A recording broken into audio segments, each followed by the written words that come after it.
Bismillahirrahmanirrahim. Assalamualaikum warahmatullahi wabarakatuh.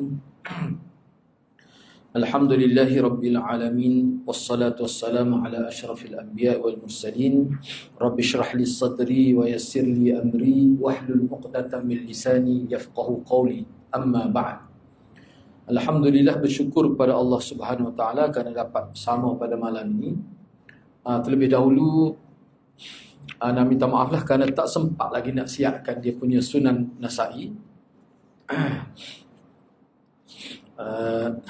Rasa minggu depan pun tak pasti lagi.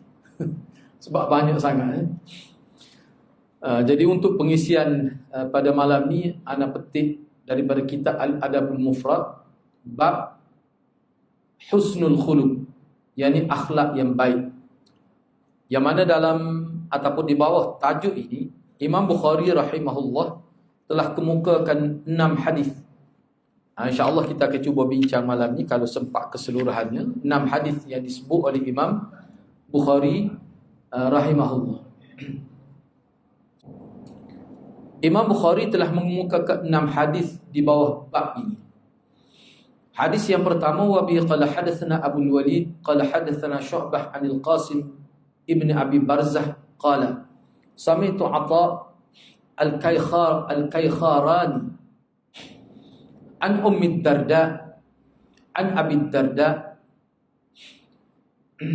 an Nabi sallallahu alaihi wasallam ma min syai'in fil mizan afqalu min husnil khuluq.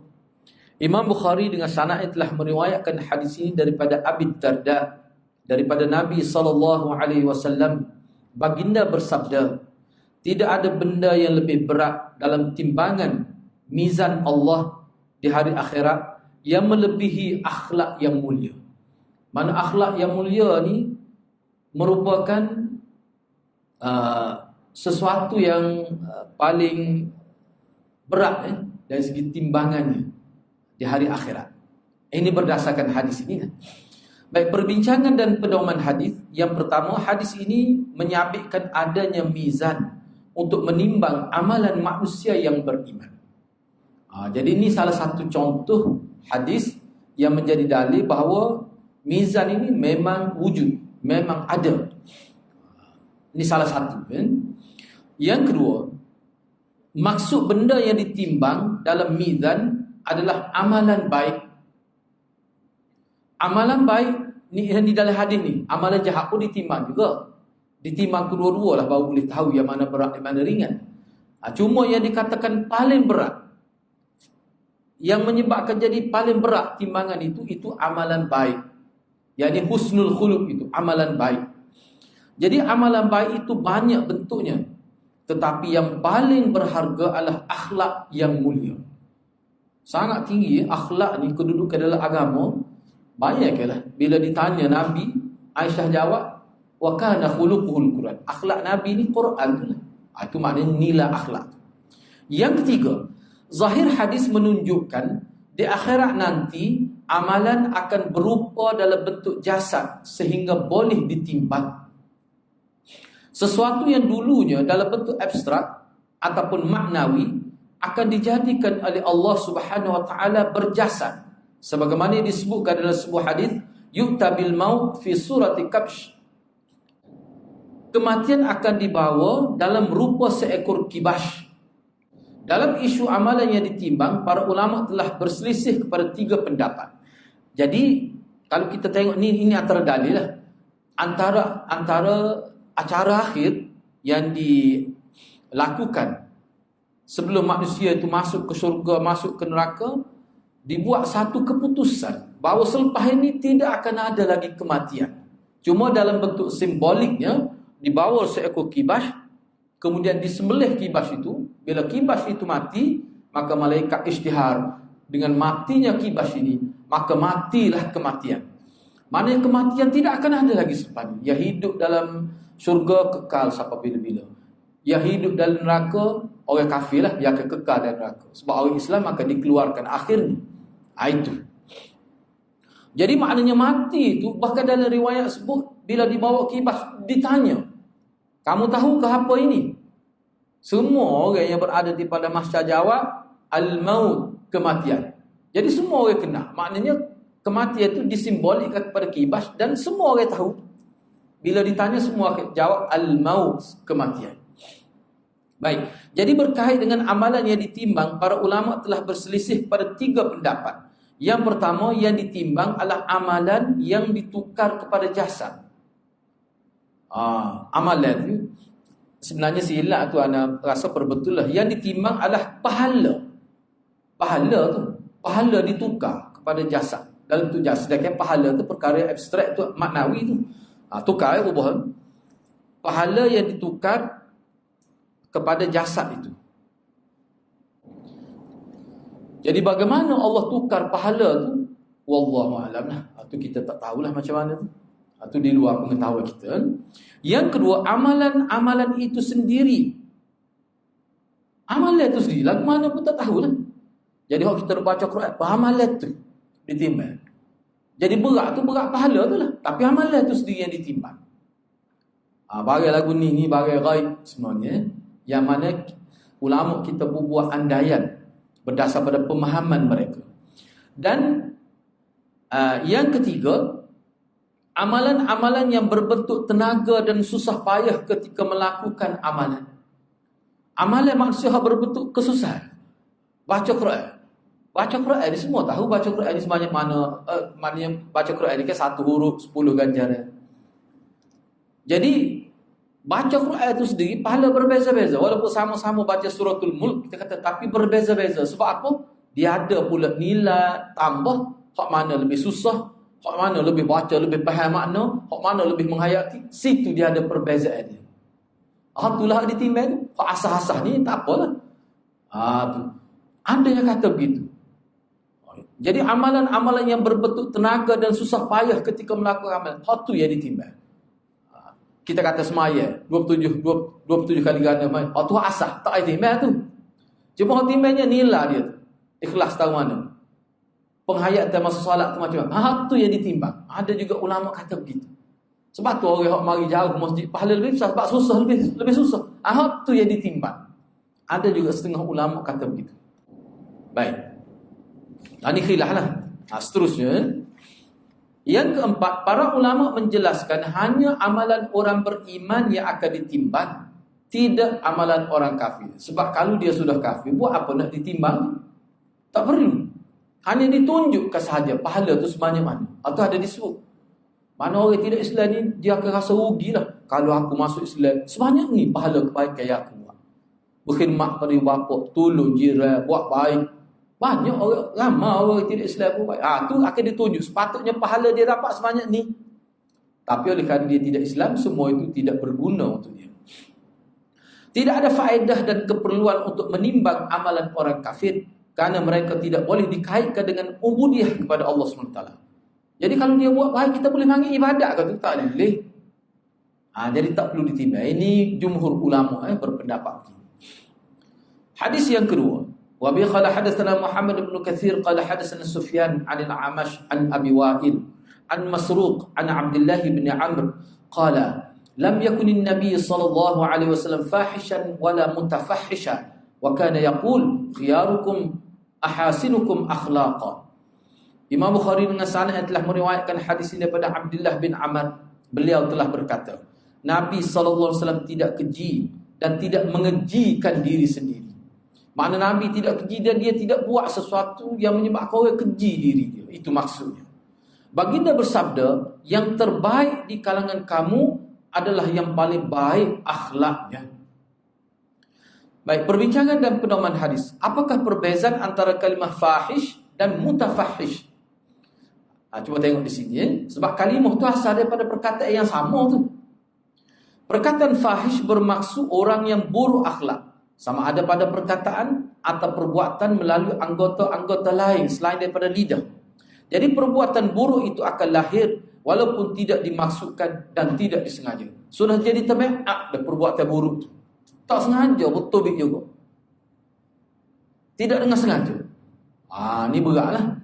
Manakala perkataan mutafahish adalah orang yang melakukan perbuatan keji dengan sengaja dan disengajakan, bahkan melalui susah payah. Kalau tadi kita kata dalam keadaan tak sengaja buat.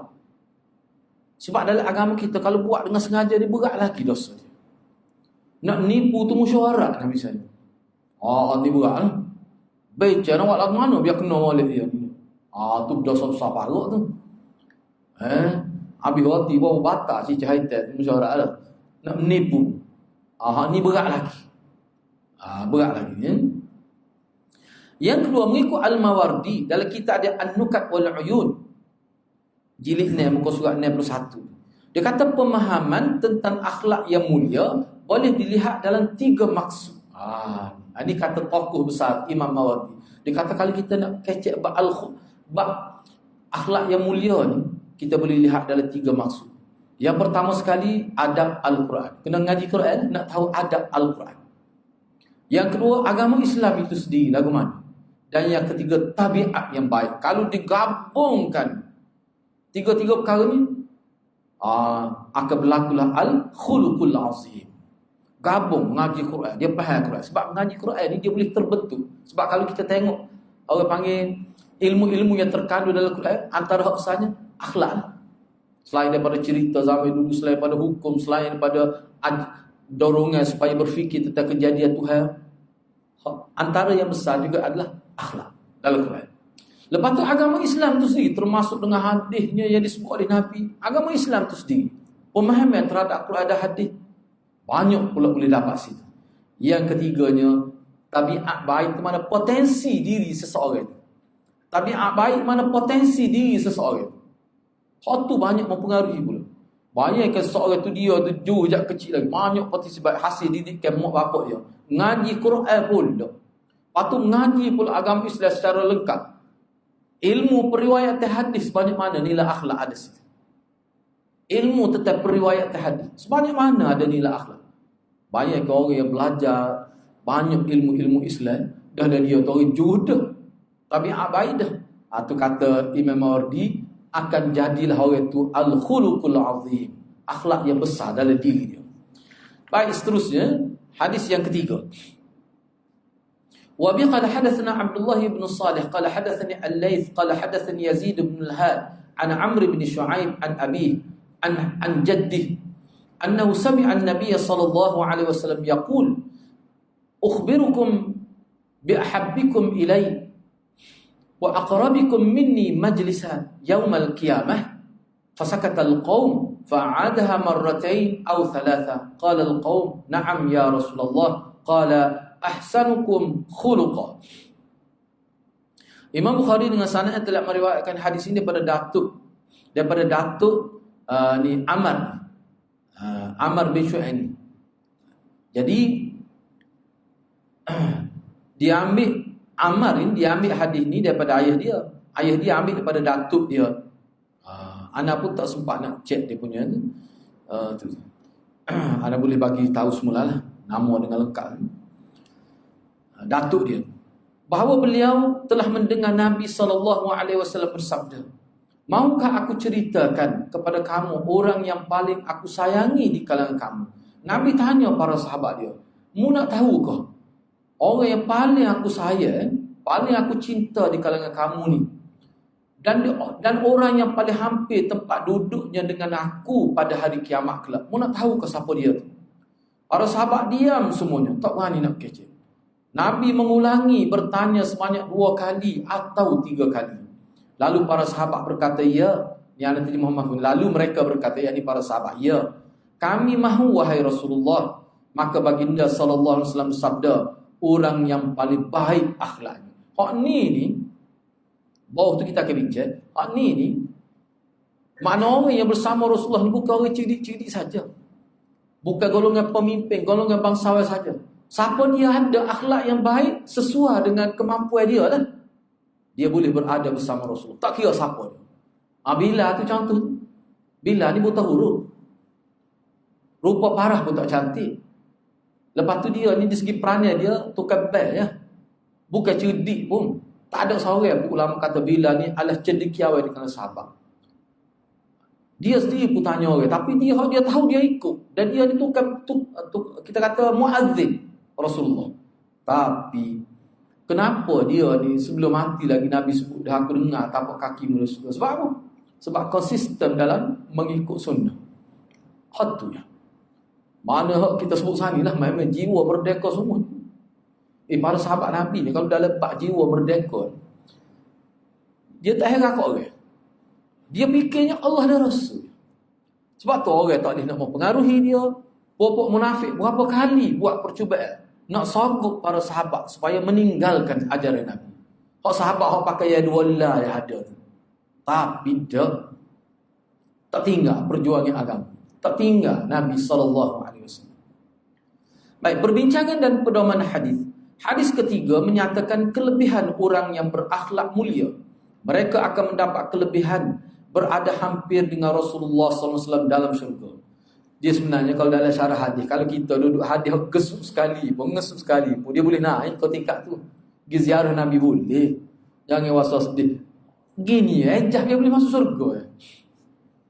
Kita kata lama duduk syurga kelah tepi kalah. Nah, tidak boleh duduk hak dekat dengan Nabi. Tak boleh. Ni maksud kelebihan duduk ni. Kalau kita kecek bahasa ni, duduk satu taman dengan Nabi. Tobik boleh nampak lalu Nabi. Dan hari Nabi jumpa dengan Nabi. Dah kita kalau hak duduk bawah, hak duduk kita tahu kelah paling debek lah. Paling debek bahasa Kelantan ni. Surga tidak debek. Nah, surga hak paling rendah lah.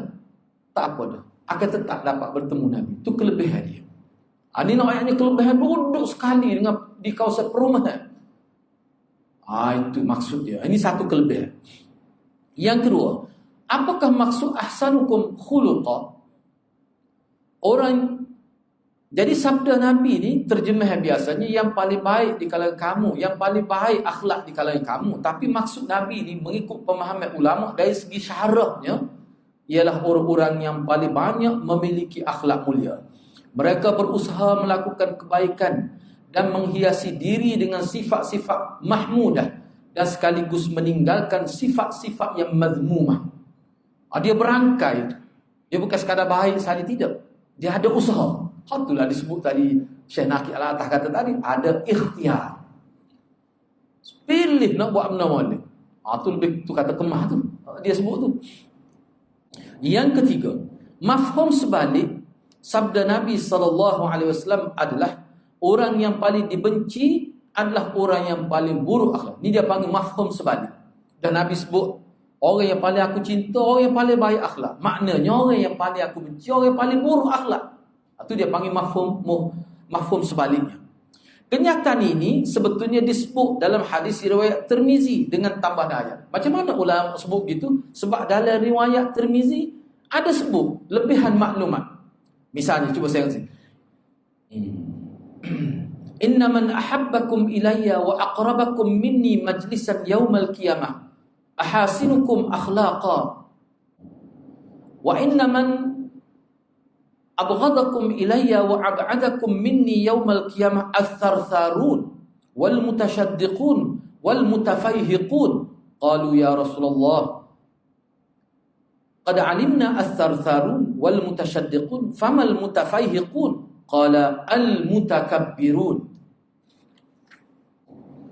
Sesungguhnya orang ni dalam riwayat Tirmizi ni, dalam ada Mufrad ni tak ada. Sesungguhnya kata Nabi SAW, sesungguhnya orang yang paling aku suka di kalangan kamu dan paling hampir dengan aku pada hari kiamat adalah orang yang paling baik akhlaknya. Kalau kita baca tadi setakat tu ya. Riwayat Tirmizi ada tambahan. Sesungguhnya orang yang paling aku benci di kalangan kamu dan paling jauh dari aku pada hari kiamat adalah orang yang banyak cakap. Isi kandungan percakapan banyak melencong dari kebenaran. Orang yang banyak cakap dan isi kandungannya banyak mempersendakan orang. Kena berhati-hati ni. Kena berhati-hati ni. Kecek banyak, nak petik hak molek pun tak ada. Hak ni kecek banyak tapi dalam percakapan itu sindir orang itu, mempersendakan orang itu. Maknanya tidak berhati-hati semasa bercakap. Dan orang yang banyak cakap dan isi kandungannya bersifat sombong dan angkuh. Tu ana terjemuh selalu situ tu. Untuk mudah. Para sahabat berkata sepatutnya di bawah tu payuh sebab dia kalimah ni, dia istilah. Sahabat tanya, sahabat pun tak faham. Dia kata sarfarun dan mutasyaddiqun, waktu kita faham lah. Al-mutafayyiqun ni maksudnya apa? Ni kecek belaka ni. Mutasyaddiqun pun bercakap, sarsarun pun bercakap, mutafahhiqun pun bercakap. Jadi mutafahhiqun ni apa maksud? Nabi kata orang yang banyak bercakap tetapi cakap dia tu bersifat sombong dan angkuh. Dalam ucapan dia tu ada duk puji anak dia misalnya, duk puji bini dia, duk puji ayah dia. Jadi duk membangga-banggakan diri, menunjukkan kesombongan. Oh, kita kalau buat kerja ni tak sombong, nah hari ni bayar aku. Puji diri sendiri. Termasuklah. Ni. Baik. Perbincangan kita gabung dengan hadis selepas ni. Okey, nombor 4 cuba tengok. Wa bi qala hadatsana Ismail bin Abi Uwais qala hadatsani Abdul Aziz ibn Muhammad an Muhammad bin Ajlan an al-Qaqqa' ibn al-Hakim an al-Qaqqa' ibn Hakim an Abi Salih as-Samman an Abi Hurairah anna Rasulullah sallallahu alaihi wasallam qala innama bu'ithtu liutammima salihal akhlaq. Setengah dalam hadis tu liutammima makarima hadis salihah. Apa maksudnya? Imam Bukhari dengan sanadnya telah meriwayatkan hadis daripada Abi Hurairah bahawa Rasulullah sallallahu alaihi wasallam telah bersabda, sesungguhnya aku diutuskan untuk menyempurnakan akhlak yang mulia. Apa maksudnya? Kita tengok di bawah ni. Jadi apa Nabi tidak kata aku diutuskan untuk mengajar manusia akhlak, tapi untuk menyempurnakan. Maknanya akhlak manusia ni banyak dah baik. Ada dah baik, cuma tak sempurna. Baik, cuba tengok perbincangan dan pedoman hadis. Yang pertama, hadis 273 menyebutkan tujuan perutusan Nabi SAW adalah menyempurnakan akhlak yang baik, salihal akhlak. Dalam setengah riwayat, makarimal akhlak. Dalam riwayat lain disebut gitu makarimal akhlak. Baik, yang kedua, difaham daripada sabda Nabi SAW, menyempurnakan akhlak yang baik adalah sebelum perutusan beliau, akhlak manusia sudah ada dan banyak yang baik, namun tidak sempurna dan tidak lengkap. Itu maksudnya. Para sarjana Islam menyebutkan para nabi dan rasul yang diutuskan sebelum Nabi Muhammad SAW semuanya membawa misi yang sama, iaitu membina insan yang berakhlak mulia dan sempurna. Namun dalam tempoh keberadaan mereka dengan masyarakat dan selepas kewafatan mereka, tahap dan peringkat pencapaian akhlak umat tidaklah sempurna dan lengkap. Oleh itu, perutusan Nabi Muhammad SAW setelah sekian lama manusia tidak ada pembimbing sama ada nabi dan rasul, nabi atau rasul, bukanlah membina tamadun insani daripada awal, bahkan ia lebih kepada mengekalkan apa yang baik dan melengkapkan apa yang kurang. Realiti dakwah Nabi SAW dalam masyarakat Arab adalah membuat penambahbaikan dan membina apa yang belum ada dalam masyarakat. Nabi SAW mengekalkan adat-adat yang baik, membuang amalan yang keji dan mengemukakan bentuk kehidupan yang terbaik berdasarkan wahyu daripada Allah. Ini maksud melengkapkan itu. Ini ana cuba ringkas daripada banyak pandangan ulama Yahudi. Ini maksudnya. Sebab itulah Nabi, sebab itu ada ke dalam istilah al-adah muhakkam tu, al-adah muhakkamah. Ada kaedah dalam agama. Mana adat-adat yang baik, muhakkamah dikekal dan diberi nilai tambah. Islam tak boleh kalau adat tu molek dah. Bahkan diberi nilai tambah, diberi fadilah. Tu sifat agama. Tidak kata bila agama mari 100% jadi orang lain so tak pakai belaka. Tidak gitu.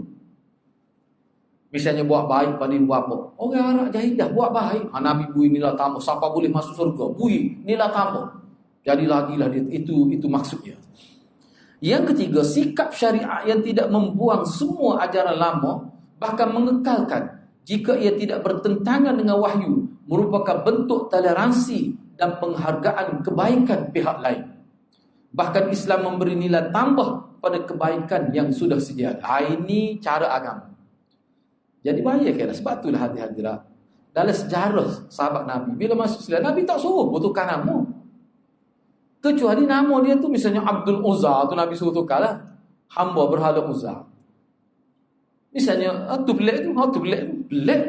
Bila Cina masuk Islam, jadi Melayu nama dia. Tapi lah ni dah orang masuk makin faham. Tekar nama tu, kalau nama dia tu tidak menunjukkan, kita kata syirik, tidak menyalahi kehendak agama, boleh dikekalkan. Takut ibu bapa rasa kecewa ni masuk agama tukar nama, aku juru tukar nama masuk Islam. Jawab Islam tidak gitu. Teruskan. Sebab tu setengah-setengah sahabat nama dia tu bukan bahasa Arab pun. Bukan bahasa Arab. Baik, seterusnya nombor 5. Ana ambil sikit lagi. Wa bi qala hadatsana Ismail qala hadatsani Malik an Ibn Shihab an Urwah an Aisyah radhiyallahu anha annaha qalat ma khuyyira Rasulullah sallallahu alaihi wasallam baina amrayn illa ikhtara aysarahuma. Ini hadis ini penting ya.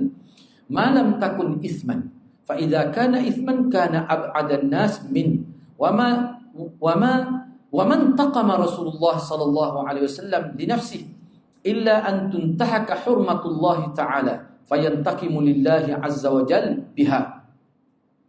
Imam Bukhari dengan sanad telah meriwayatkan hadis ini daripada Aisyah radhiyallahu anha bahawa beliau telah berkata, apabila Rasulullah sallallahu alaihi wasallam diberi pilihan antara dua perkara, pasti beliau akan memilih yang lebih mudah selagi perkara itu tidak berdosa.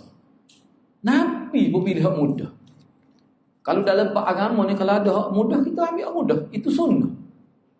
Misalnya tentang pendapat ulama lah. Dalam satu isu, ulama ni kata pilih yang mudah. Kalau tidak ada nas yang terang dalam satu isu. Orang kita ni kalau buat benda begini apa? Ni mazhab mudah.com dia bagi. Dia gelar. Mazhab mudah.com. Pokok ni suka ambil mudah-mudah. Memang Nabi suka gitu. Kalau tidak melibatkan dosa. Tapi kalau hak mudah tu ada dosa tadi, dialah yang paling jauhnya. Dialah yang paling jauh. Namun apabila melibatkan perkara dosa, maka beliaulah orang yang paling menjauhinya. Rasulullah sallallahu alaihi wasallam tidak akan berdendam kerana hal yang bersabit dengan pribadinya, kecuali apabila agama Allah diceroboh. Pada ketika itu, beliau akan berdendam kerana Allah Azza. Berdendam di sini boleh letak dalam kurungnya, dia akan balaslah. Dia akan balas, dia akan lawan, itu makna berdendam. Cuma intaqama tu dalam bahasa Melayu makna berdendam, tapi kalau dalam huraian kalimah tu makna dia akan lawan, dia sanggup segala-galanya. Itu makna dendam tu maknanya ada melibatkan, orang panggil tindak balas secara zahir. Dia ada makna begitu. Baik, cuba tengok perbincangan dan pedoman hadis. Yang pertama, apa maksud pilihan antara dua perkara?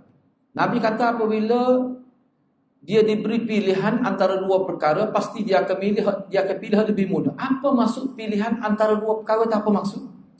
Maksudnya dua perkara yang akan dipilih adalah dua perkara yang baik, bukan yang tidak baik. Kalau buat dua perkara ni semua baik belaka, tapi yang mana lebih mudah? Nabi akan pilih yang mudah. Sebab itulah kalau kita perhatikan, kalau dalam pandangan bab khilaf dalam fiqh misalnya, kalau hak pendapat jumhur ulama tu memang dia lebih mudah. Hak pendapat jumhur ulama tu biasanya yang lebih mudah untuk diamalkan oleh masyarakat. Perhatilah, kalau kita ngaji secara sistem, kita akan jumpa hak tu sesuai dengan sifat Nabi sallallahu. Jadi dua perkara yang dipilih tu, hak dua-dua tu molek berlaku. Kalau so molek sodok tentu dia pilih hak moleknya. Tu kena faham molek tu. Yang kedua, dalam situasi ada pilihan antara melakukan dua perkara yang baik, Nabi SAW akan memilih amalan yang lebih ringan selama mana ia tidak mengandungi unsur derhaka kepada Allah SWT. Ini adalah terjemah pandangan ulama. Jadi hakikat perbuatan dosa adalah pelanggaran hukum Allah SWT. Ada pelanggaran yang kecil, maka dia disebut dosa kecil. Dan ada yang besar, dan ia disebut dosa besar. Tapi dosa kecil ni sebab tu setengah-setengah ulama dia kata makruh ni pelanggaran. Amalan yang makruh ni, kita kata dosa kecil boleh hapus dengan ambil wuduk, dia tetap pelanggaran. Tapi pelanggaran itu dalam perkara yang kecil. Tapi tetap dosa, walaupun satu titik pun dia tetap dosa. Sebab itulah ulama-ulama dia lihat dari sudut itu, dia kata perlu dijauhi juga seboleh-boleh. Yang ketiga, jika amalan itu ada unsur dosa, maka Nabi lah SAW yang paling menjauhinya berbanding orang lain. Bahkan pada ketika itu beliau akan mengambil amalan yang lebih susah kerana dia berbentuk taat kepada Allah. Dia akan ambil hak susah. Sebab kalau hak mudah tadi ada dosa. Tapi hak susah ni tidak berdosa. Dia akan ambil hak susah. Kerana ia berbentuk taat kepada Allah Subhanahu Wa Taala. Isu yang paling besar yang ingin diketengahkan, ini pentingnya. Isu yang paling besar yang ingin diketengahkan dalam hadis adalah isu pelanggaran hukum agama. Janganlah kita sanggup melanggar hukum agama semata-mata ia menguntungkan kita. Di sini Nabi SAW mendidik kita agar meletakkan taat kepada Allah sebagai target utama dalam kehidupan, walaupun ia tidak menguntungkan kehidupan duniawi kita. Kena kira gitu, itulah baru orang panggil sayang kepada Allah lebih pada segala-galanya, lebih pada diri sendiri. Yang keempat, hadis ini juga memaparkan kepada kita bentuk pendidikan daripada Nabi SAW. Sila pastikan apa saja tindakan yang kamu lakukan itu asasnya adalah untuk mendapat redha Allah SWT. Kena pasti kau tu. Barulah kamu akan mendapat kelebihan dunia dan juga akhirat. Hinggakan dalam situasi marah pun kamu akan dapat pahala. Sudah tentu sukar untuk menempatkan diri dalam keadaan waras dan sabar ketika kemarahan memuncak. Siapa yang berjaya melakukan, maka beliau akan mendapat kelebihan dari sisi Allah SWT. Ini bagai payah, ini harga dia mahal. Yang kelima, berdendam yang dimaksudkan dalam hadis adalah tidak teragak-agak untuk mengenakan hukum agama kepada pesalah apabila ia sabit dan menepati syarat-syarat yang diletakkan oleh syariat. Sebab tu Nabi, lembut-lembut Nabi pun, tapi kalau dalam bab agama, kalau sebab berlaku di zaman Nabi, orang yang berzina, muhsan itu dihukum rejam sampai mati. Lembut Nabi, tapi dalam bab hukum tak ada. Nabi tegah dalam bab hukum, khususnya hukum yang jelas. Nabi tak berkompromi. Bahkan mengikut At-Tibi, ini soal tokoh besar ni, bahkan mengikut At-Tibi, hadis ini menepati maksud firman Allah dalam surah An-Nur ayat 2. Wala ta'khudhukum bihima ra'fatun fi dinillah. Janganlah kamu dipengaruhi oleh perasaan belas kasihan terhadap keduanya dalam menjalankan hukum agama. Niki hari hab zina muhsan, dia dihukum rejam. Jangan rasa kasihan, tetap kena lontar dengan batu. Teruk ni, kalau kita gambar orang yang sebab dia ditanam separuh tubuh, dilontar dengan batu, pecah mata, cabut gigi, macam-macam. Jangan rasa kasihan, jangan rasa kasihan pun dalam bab ni. Memang mati, tapi selepas mati itu disembahyangkan jenazah dia, dan Nabi SAW kata kepada dia, kata kepada para sahabat, mana perempuan itu Imrah Ghamidiyah, perempuan itu nilai taubat dia besar, boleh menampung umat. Maknanya ahli syurga tu, ulama kata ahli syurga dia. Sampai Nabi kata begitu. Tapi rejam sama mati. Setengah riwayat kata dia cuba nak lari, sakit ni. Tapi Nabi tak cara dia. Bab hukum baik-baik lah. Tapi dalam bab hukum dia teruskan, dia tidak bertolak ansur. Baik, hadis yang keenam. Hadis yang keenam, kita bukti setakat tu lah dulu. Anak pun minta maaf nota tadinya, kebetulan tak cukup, tak rali, tak tengok kertas. Polis kat 12. InsyaAllah minggu depan anda cuba tambah lagi. Mudah-mudahan Allah berkati kita semua. Aku lu qouli hadza wa astaghfirullahalazim li wa lakum. Assalamualaikum warahmatullahi wabarakatuh.